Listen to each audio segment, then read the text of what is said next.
ይህ የቀልብ ዶክተር ድምጽ ነው። አልሐምዱሊላህ። ታካሚዎቻችን የሚድኑ በእኛ ኃይል እንዳይመስሎት በአላህ ኃይል ብቻና ብቻ ነው። ከቀልብ ዶክተር ዓላማ ውስጥ የአላህን ተአምር ማንገስ ዋነኛው ነው። በየጊዜው በቀልብ ዶክተር ታክመው መዳናቸውን ማመን እስከሚያቀታቸው ሲቃይ የተናነቃቸው ሲገልጹ የአላህ ተአምር ምን ያህል የገዘፈና ግልጽ እንደሆነ ያሳየናል። ከህመም ወደ ጤነኝነት፣ ከጭንቀት ወደ ደስታ፣ ከጨለማ ወደ ብርሃን፣ ካላሰቡበት ወደ ስኬት የደረሱት በአላህ ተአምር ቢሆን እንጂ። ልብ ለአላህ እጅ የሰጠና የተናነሰ ሲሆን ግልጽ ይሆናል። አላህም እንዲህ ይለናል፣ አላህን ትገነዘቡና በእርሱ ታምኑ ዘንድ በችሎታው ላይ ያስረጅ የሆኑ ግልጽ ተአምራቶችን ያሳያቸዋል። አልበቀራ። ኑ ባላህ ቃል ያላህን ተአምር እናግስ። ሕክምና ማግኘት ሲፈልጉ ይሄንን ሊንክ ይጫኑ።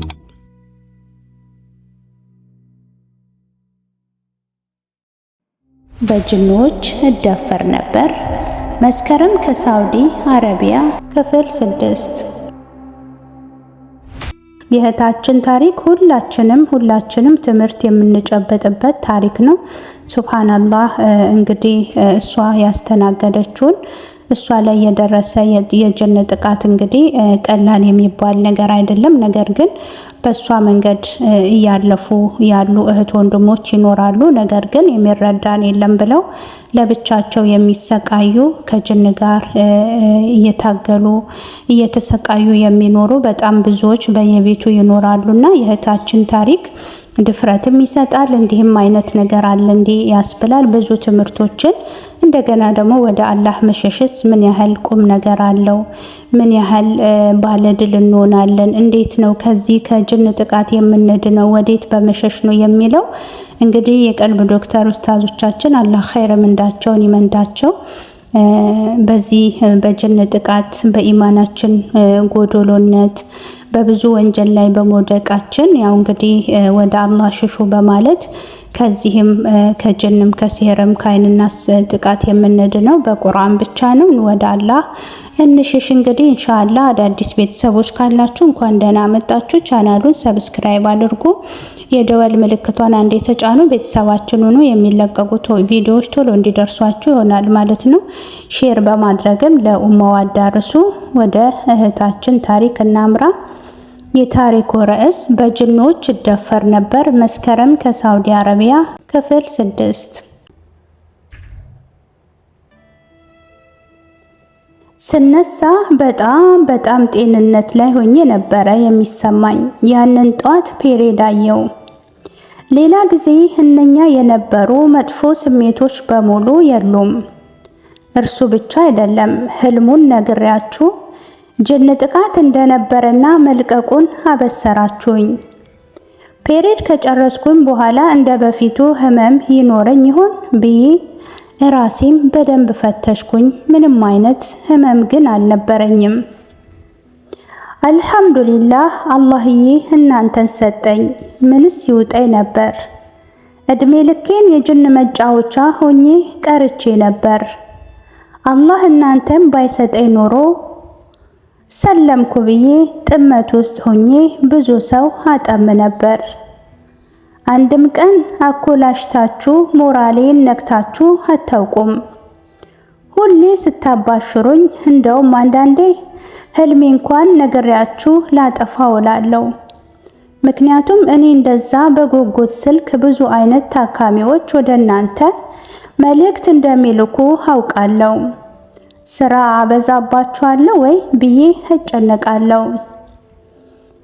ይህ ሆኖ እንኳን አንድም ቀን እናንተ ፊታችሁን አዞራችሁብኝ አታውቁም። አልሐምዱሊላህ። አሁን በሙሉ ጤንነት ላይ ነኝ። እኔ እናንተን ለመዳሜ ነግሬያት ዱዓ አድርጎልኝ ትለኛለች ሁሌ። እሷ አላህ ያግራላት፣ በራሷ መቅራት አትወድም።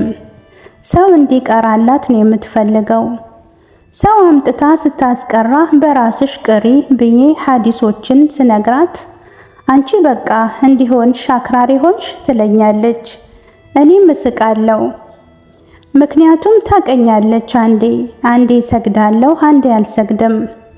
ንጽህናዬንም በጣም የተመታ መሆኑን ስለምታውቅ አሁን ያለኝ ንጽህናና መለወጥ በጣም ነው የምትወድልኝ። ኡስታዜ ባለፈው ያልሞከርኩት ይሄ ለወንድ ያለኝ ፍላጎት ነው ብያችሁ እርሱን ዱዓ እንድታደርጉልኝ ብዬ አልነበረም። ወላሂ ባለፈው ሳምንት በሆነ ሁኔታ ከናቴ ጋር እያወራን ስለ ትዳር ሳወራ በጣም አስለቀሰኝ። ይህ አይነት ፍላጎት ውስጤ የለም ነበር። ስለ ወንድ ሲነሳ በጣም ያስጠላኛል፣ ይቀፈኝ ነበር። አሁን ግን ትዳር ስሙኝ በጣም ገረመኝ። አልሐምዱሊላህ ይህንን ሁሉ ያየሁት በእናንተ ነው። ለዚህ ሁሉ የአፍያ ሰበብ የሆናችሁኝ እናንተ ናችሁ። ምስጋናዬ ምንም አይጨምርላችሁም አውቃለሁ። ግን ኢንሻአላህ እኔ ያገኘሁትን አፍያ ኡማ ሁሉም እንዲያየው በየቀኑ በየደቂቃው እጣራለሁ። አሁን ድኝ እንኳን ካልቀራሁኝ ውስጤ ድብር ነው የሚለው። ቁርአን መቅራት፣ ባለችኝ ትርፍ ሰዓት መዘከር፣ ወደ አላህ መሮጥ ደስ ይለኛል። አልሐምዱሊላህ ይሄ ሁሉ በእናንተ ሰበብ አይደለ? ባለፈው ወቅት አንድ ሰው በጓደኛዬ ምክንያት ለትዳር ጠየቀኝ። ግን ምንም እንኳን ጉጉቱ ቢኖረኝም ደግሞ ፈራሁኝ። በስደት ላይ ከስራ ያስተጓጉለኛል፣ እናቴን ሳረዳ እያልኩኝ አስባለሁ። አላህ ግን የራሱ መንገድ አለው። አሁን ላይ ምናልባት ከጉዳቴ ማገገም ሳያስፈልገኝ አይቀርም መሰለኝ። ለዛ ነው የምሸሸው እንጂ ሙሉ ፍላጎት እንኳን አለኝ። ፊት ትዳርን እንድጠላ የሚያደርጉኝ ማንኛውም አይነት ነገሮች ተስተካክለዋል። አልሐምዱሊላህ። ምናልባትም እንዳላችሁኝ የሚረዳኝ የሚደግፈኝን ወንድ አላህ ይስጠኝ ኢንሻአላህ። ትዳር ዝም ብሎ በስሜት ብቻ ተጎትቶ የሚገባበት ነገር እንዳልሆነ ይገባኛል። ትዳር ዝም ብሎ የሚገቡበት ነገር እንዳልሆነም አውቃለሁ። ትልቁን ኃላፊነት እንድወጣ ደግሞ አላህ ያድርገኝ። ከማውቀውና ከተማርኩት የባል ሐቅ ይከብዳል። ይሁንና ግን አንዳንድ ዙሩፎችን ላጠናቅና ኢንሻአላህ በዚህ ዓመት መጨረሻ ትዳር አስባለሁ ብዬ ተስፋ አደርጋለሁ። እኔ እህታችሁ ያለ ፍቃዴ ጅኖች ይደፍሩኝ ነበረ፣ በህልሜ ያስፈራሩኝ ነበር። አሁን ግን ያን ድል አድርጎ ለዚህ መብቃት መታደል ብቻ አይደለም፣ እንደ አዲስ መወለድ ነው። እንደ ሕፃን ልጅ በአዲስ ጉልበት የምሮጠው አሁን በእናንተ ሰበብ ነው ኡስታዚ። አልሐምዱሊላህ አልሐምዱሊላህ። እናንተ የአላህ ባሮች ሆይ ኑ ሐቁን እዚህ ወጥመታችሁ አረጋግጡ፣ ታከሙ። አላህዬ ይጠብቃችሁ ያ ረቢ። በህይወቴ ስኬት እንዴት እንደሆነ አሳይታችሁ አስተምራችሁኛል። የጠነከረ ዕውቀት እንዲኖረኝ አግዛችሁኛል። አሁን እኔ ማንም ሰው በፈለገው መንገድ አይነዳኝም። በተለይ ደግሞ ለሐቅ ሟች ነኝ። ሰው ሲበደል ሁሉም እንደናንተ ይመስለኝና ሩጬ ደርስለታለሁ።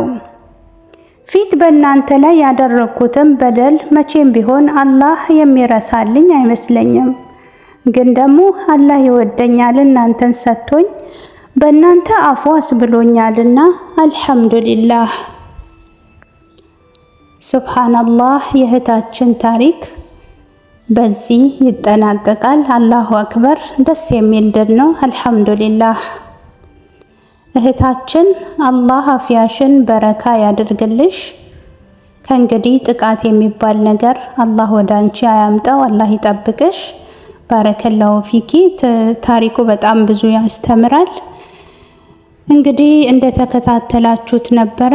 በሌላ ታሪክ ሳምንት እስክንገናኝ ድረስ ወሰላሙ አለይኩም ወራህመቱላሂ ወበረካቱ። እንኳን ወደ ትክክለኛው የአፍያ መንደር በሰላም መጡ። የቀልብ ዶክተር በሲህር በጅን በአይንናስ እንዲሁም የስነ ልቦና ጫና የደረሰባቸው የሰው ዘር ፍጥረታት በሙሉ ታክመው የሚድኑበት ነው። ሕክምናው በቁርአን፣ ሕክምናው በአስካሮች፣ ሕክምናው በዱዓዎች በሰደቃ የሚካሄድ ሲሆን ነቢያዊ ሱናን በተመረኮዙ እጅግ ጥበብና እውቀትን ባካበቱ የሩቃ ዶክተሮች ይታከማሉ። እወቁ፣ ሕክምናው ሸሪዓዊ ብቻ ነው። አያምልጦት፣ እድሉን ይጠቀሙ። ባሉበት ሆነው ራስዎን ያክሙ። ሕክምና ማግኘት ሲፈልጉ ተከታዩን ሊንክ ይጫኑ።